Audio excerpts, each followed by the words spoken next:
बच्चों, आपका स्वागत है साइंस जीवी चैनल पे। आज हम क्लास 9 चैप्टर 2 का सेकंड पार्ट, जिसमें हम क्वेश्चन आंसर्स जितने भी हैं इन टेक्स्ट के और एक्सरसाइज के वो करेंगे। पार्ट 1 अगर आपने नहीं देखा है, पार्ट 1 देख लो, जिसमें हमने पूरे चैप्टर को एक्सप्लेन किया है। इस चैप्टर में हम क्वेश्चन आंसर्स करेंगे। तो आओ शुरू करते हैं। पहला क्वेश्चन है, शुद्ध पदार्थ से आप क्या समझते हैं? तो शुद्ध पदार्थ क्या होता है? एक ही प्रकार के कणों से मिलकर बना होता है और सभी कण की रासायनिक प्रकृति एक समान होती है। ठीक है।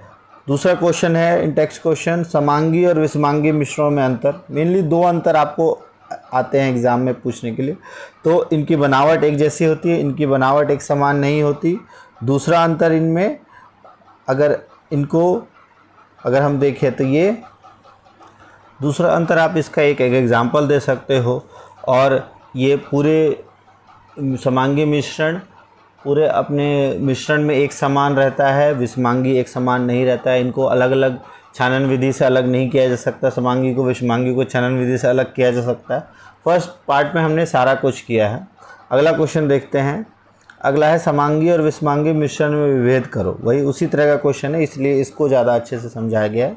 तो ऐसे मिश्रण को कहते हैं जिसमें बनावट समान हो। उदाहरण, जल में नमक, चीनी, कॉपर सल्फेट को जल में मिलाते हैं, ब्लू कलर हो जाता है। अल्कोहल में आयोडीन मिलाते हैं, हवा, ये सारे ऐसे मिश्रण हैं जो पूरे मिश्रण में एक समान होती है। और विषमांगी में पूरे मिश्रण में एक समान नहीं होती इनकी संरचना। और उदाहरण के लिए सोडियम क्लोराइड और लोहे के क्षरण, सल्फर और नमक, जल और तेल, ये सारे विषमांगी मिश्रण के उदाहरण हैं। उसके बाद क्वेश्चन है, विलयन, निलंबन, कोलाइड एक दूसरे से किस प्रकार भिन्न है। पूरी तरीके से क्वेश्चन आपको अच्छे से करवाया गया एक्सप्लेन करके। फर्स्ट पार्ट में आप देख सकते हो ऊपर क्लिक करके। अब है विलयन। तो विलयन एक समांगी मिश्रण है, निलंबन एक विषमांगी मिश्रण है, कोलाइड भी एक विषमांगी मिश्रण होता है। विलयन के कण बहुत छोटे होते हैं, निलंबन के कण बड़े होते हैं, इससे प्रकाश को फैला देते हैं और टिंडल प्रभाव देखा जा सकता है शुरुआत में, और जब वो उसके नीचे बैठ जाते हैं कण तब नहीं देखा जा सकता। और कोलॉइड जो है वो भी फैलाते हैं, वो भी टिंडल प्रभाव दिखाते हैं, लेकिन विलयन टिंडल प्रभाव नहीं दिखाता। उदाहरण दे सकते हो आप इजीली। बहुत आसान क्वेश्चन है ये।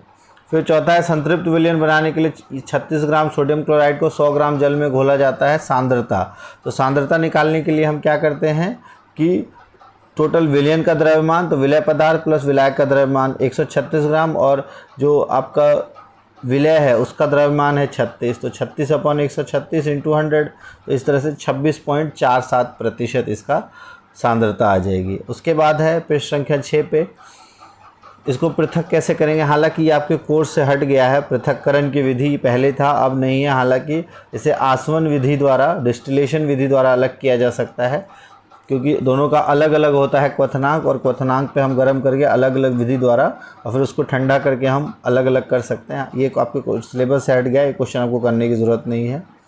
पृथक करने की सामान्य विधियाँ, ये भी आपके सिलेबस में नहीं है। अपकेंद्रीकरण, वाष्पीकरण, ऊर्ध्वपातन, और ये भी बस ध्यान समझ लो, और लेकिन ये आपके एग्ज़ाम में आएगा नहीं। तो आप ये वाला क्वेश्चन भी आपको करने की ज़रूरत नहीं है। सेम ये वाला क्रिस्टलीकरण से मिश्रणों को कैसे पृथक किया जा सकता है, ये भी नहीं आता है। हाँ, यहाँ से ये क्वेश्चन आपका इम्पोर्टेंट है। रासायनिक और भौतिक परिवर्तन में वर्गीकृत करना है। पेड़ों को काटना, क्योंकि नया पदार्थ नहीं बना है, तो ये है भौतिक परिवर्तन। मक्खन को पिघलना, ये भी भौतिक परिवर्तन। जंग लगना एक रासायनिक परिवर्तन है, तो ये रासायनिक परिवर्तन हो गया। उबालकर वॉश बनना एक भौतिक परिवर्तन है, क्योंकि नया पदार्थ इसमें कोई नहीं बना है। प्रभावित होकर हाइड्रोजन और ऑक्सीजन विघटित होना, तो ये एक तरह का रासायनिक परिवर्तन। साधारण नमक का जल में घुलना, ये भौतिक परिवर्तन। फलों से सलाद बनना, वो बस फलों को काट दिया हमने, कोई नया पदार्थ तो बना नहीं है, तो ये भी आपका भौतिक परिवर्तन। और लकड़ी और कागज़ का जलना रासायनिक परिवर्तन। तो इसमें भौतिक परिवर्तन जो रेड से टिक किया है सारे भौतिक परिवर्तन, जो ब्लैक से टिक किया है वो रासायनिक परिवर्तन। तो 3 इसमें रासायनिक परिवर्तन है, बाकी भौतिक परिवर्तन है। अलमारी में जंग लगना, ऑक्सीजन और हाइड्रोजन में विघटित होना, लकड़ी और कागज़ का जलना। अगला क्वेश्चन है पृथक करने की, ये अभ्यास के क्वेश्चन है। पृथक करने की विधि आपके अभ्यास में दिया हुआ है, लेकिन ये आपके एग्ज़ाम में आएंगे नहीं। ठीक है, फिर भी अगर आप एक बार पढ़ना चाहो, सोडियम क्लोराइड के जल के विलयन से तो वाष्पीकरण के द्वारा, अमोनियम क्लोराइड को ऊर्ध्वपातन के द्वारा, धातु के छोटे टुकड़े को ऑयल इंजन से पृथक करना है तो छान लेंगे हम। दही को मक्खन से निकालने के लिए अपकेंद्रीकरण द्वारा। जल से तेल को निकालने के लिए हम फिल्टर कर लेंगे फिल्ट्रेशन द्वारा, पृथक्करण कीप द्वारा।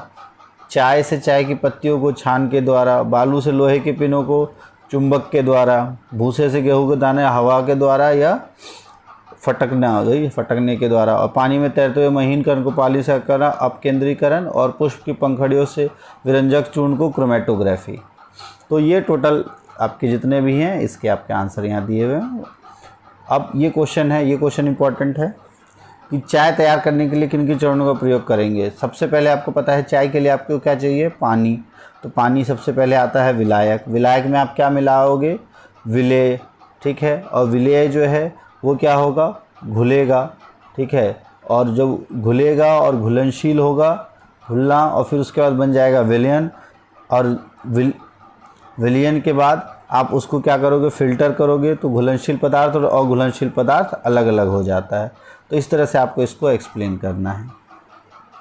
नेक्स्ट है 3 अलग अलग पदार्थों की घुलनशीलताओं को विभिन्न तापमान पर मापा जाता है।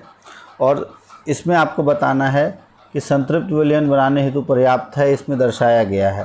पहला है 50 ग्राम जल में 313 ग्राम पोटेशियम नाइट्रेट के संतृप्त विलयन को प्राप्त करने हेतु कितने पोटेशियम नाइट्रेट की आवश्यकता है। अब 313 केल्विन वाला अगर आप देखो, 313 केल्विन वाला, इसमें क्या क्या है, पोटेशियम नाइट्रेट। पोटेशियम नाइट्रेट के संतृप्त विलयन तो ये कितना घुल सकता है वो दिया हुआ है। तो कितने ग्राम पोटेशियम नाइट्रेट की आवश्यकता है, तो कितने ग्राम पोटेशियम नाइट्रेट की आवश्यकता है, 62 ग्राम, ठीक है। लेकिन ये 100 ग्राम जल का दिया हुआ है, लेकिन आपको 50 ग्राम जल में बताना है तो 100 का 50 आधा होता है, तो 62 का आधा 31, तो इसका आंसर हो जाएगा 31 ग्राम। उसके बाद है 353 केल्विन पर पोटेशियम क्लोराइड का एक संतृप्त विलयन तैयार करती है और ठंडा होने के लिए छोड़ देती है। तो विलयन ठंडा होगा तो अवलोकित करेगी, स्पष्ट करे। तो क्या अवलोकन होगा कि विलयन ठंडा होगा तो पोटेशियम क्लोराइड का कुछ अंश विलयन से अवक्षेपित हो जाएंगे, क्रिस्टलीकरण जिसे हम कहते हैं। अगला है 293 केल्विन पर प्रत्येक लवण की घुलनशीलता बतानी है और कौन सा लवण सबसे अधिक घुलनशील होगा। तो आपको पता है घुलनशीलता यहाँ दी हुई है 100 ग्राम में सबका घुलनशीलता है, तो जो सबसे ज़्यादा अधिक घुल सकता है वो है आपका अमोनियम क्लोराइड। उसके बाद सोडियम क्लोराइड, फिर पोटेशियम क्लोराइड और उसके बाद है पोटेशियम नाइट्रेट। ये घुलनशीलता का वो हो जाएगा। और इस तापमान पर कौन सा लवण सबसे अधिक घुलनशील है, तो अमोनियम क्लोराइड। और सबसे कम घुलनशील कौन सा है, पोटेशियम नाइट्रेट। उसके बाद है तापमान में परिवर्तन से घुलनशीलता पर क्या प्रभाव पड़ रहा है। देख रहे हो आप, तापमान जैसे जैसे बढ़ा रहा है जो विलेय पदार्थ की मात्रा है वो बढ़ती जा रही है, तो घुलनशीलता तापमान बढ़ाने से बढ़ती है, ठीक है। यही आपको इसमें लिखना है। नेक्स्ट है संतृप्त विलयन, शुद्ध पदार्थ, कोलॉइड और निलंबन। इसका आपको व्याख्या करना है उदाहरण सहित। तो संतृप्त विलयन एक निश्चित तापमान पर किसी विलयन में जो विलेय पदार्थ की मात्रा जब नहीं घुल सकती तब वो विलयन संतृप्त विलयन कहलाता है। जैसे चीनी को हम जल में मिलाए, मान लो 1 गिलास चीनी में 1 चम्मच, 2 चम्मच, 3 चम्मच तक घुल गया, चौथा चम्मच जब नहीं घुला, जब घुलना बंद हो जाए तब वह कहलाता है संतृप्त विलयन। शुद्ध पदार्थ जो एक ही प्रकार के कणों से मिलकर बना होता है, जिसमें सभी कण रासायनिक प्रकृति के होते हैं, जैसे जल, नमक, चीनी इत्यादि। तत्व भी इसके, यौगिक भी इसके उदाहरण हैं। उसके बाद है कोलॉइड। कोलॉइड एक विषमांगी मिश्रण है जिसके कणों का आकार इतना छोटा नहीं होता कि उनको पृथक रूप से अलग कर सके और आंखों से देख सकते हैं। और ये कण प्रकाश की किरणों को आसानी से फैला देते हैं, मतलब टिंडल प्रभाव शो करते हैं, ठीक है। एग्जाम्पल हो गया धुआं और दूध इत्यादि। निलंबन एक विषमांगी मिश्रण होता है, इनके कण बड़े होते हैं और घुलते नहीं हैं। उदाहरण है पेंट, कीचड़ युक्त पानी, इसका मिश्रण। रेत के का पानी के अंदर मिश्रण भी निलंबन का उदाहरण है। इसमें हमको समांगी और विषमांगी में वर्गीकृत करना है। सोडा जल पूरी तरह से, सोडा जो है, सोडा जल में कार्बन डाइऑक्साइड पूरी तरह से घुला होता है, तो ये हो गया समांगी मिश्रण। लकड़ी भी क्या है आपका, क्योंकि लकड़ी एक विषमांगी मिश्रण। बर्फ़ भी एक विषमांगी मिश्रण है, क्यों, क्योंकि उसमें हवा घुली होती है, कहीं कहीं रहती है, कहीं नहीं रहती। वायु में पूरी तरह से घुला रहता है, तो समांगी मिश्रण। नाइट्रोजन ऑक्सीजन की जो कंसंट्रेशन है वो परसेंटेज वो हर जगह सेम रहती है। मिट्टी भी आपका एक विषमांगी मिश्रण है। सिरका एक समांगी मिश्रण है और छनी हुई चाय भी एक समांगी मिश्रण है। अगला क्वेश्चन है निम्नलिखित में से कौन सी वस्तुएं शुद्ध पदार्थ हैं? अगर हम इसकी बात करें, आपको शुद्ध पदार्थ बतानी है, तो इसमें से शुद्ध पदार्थ कौन कौन से हैं? लोहा शुद्ध पदार्थ है, पारा शुद्ध पदार्थ है, ठीक है, बर्फ़ क्योंकि पूरी तरह से H2 है वो शुद्ध पदार्थ है, हाइड्रोक्लोरिक अम्ल शुद्ध पदार्थ है, कैल्शियम ऑक्साइड शुद्ध पदार्थ है। तो जो तत्व और यौगिक के शुद्ध पदार्थों में आते हैं, तो बर्फ़ आपका यौगिक है, लोहा तत्व है, हाइड्रोक्लोरिक अम्ल यौगिक है, कैल्शियम ऑक्साइड यौगिक है और पारा ये तत्व है। तो ये सारे क्या है? शुद्ध पदार्थ। अब विलयन की पहचान करनी है आपको निम्नलिखित मिश्रणों में से। मिट्टी, समुद्री जल, वायु, कोयला और सोडा जल। अब आपको पता है मिट्टी जो है वो विलयन नहीं है, समुद्री जल भी विलयन नहीं है, वायु है आपका विलयन, तो इसका आंसर हो जाएगा वायु। और सोडा जल आपका विलयन होगा, कोयला नहीं होगा। ये दो आंसर होंगे। उसके बाद निम्नलिखित में से टिंडल प्रभाव को कौन प्रदर्शित करेगा? तो आपको पता है कोलॉइड बताते हैं, तो नमक का घोल विलयन है, ये नहीं करेगा। दूध करेगा, कॉपर सल्फेट का विलयन नहीं करेगा, स्टार्च का विलयन करेगा, तो ये दोनों करेंगे। तत्व यौगिक मिश्रण में इसको वर्गीकृत करना है। सोडियम ये आपका एक तत्व है, तत्व को मैं ब्लैक से कर देता हूँ, ये तत्व है। यौगिक, मिट्टी क्या है? मिट्टी आपका एक मिश्रण है, तो मिश्रण को हम इससे कर देते हैं। चीनी का घोल, चीनी का घोल आपका क्या है? एक मिश्रण है। चांदी एक तत्व है। कैल्शियम कार्बोनेट ये एक यौगिक है, यौगिक को रेड से ही रख देते हैं।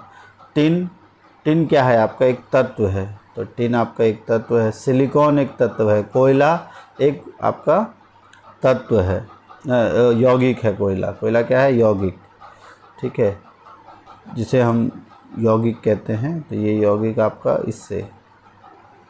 वायु, वायु आपका एक मिश्रण है, ठीक है। साबुन, साबुन भी आपका एक मिश्रण है, सॉरी, मिश्रण के लिए हमने रेड कलर का किया था ना, तो रेड से करते हैं।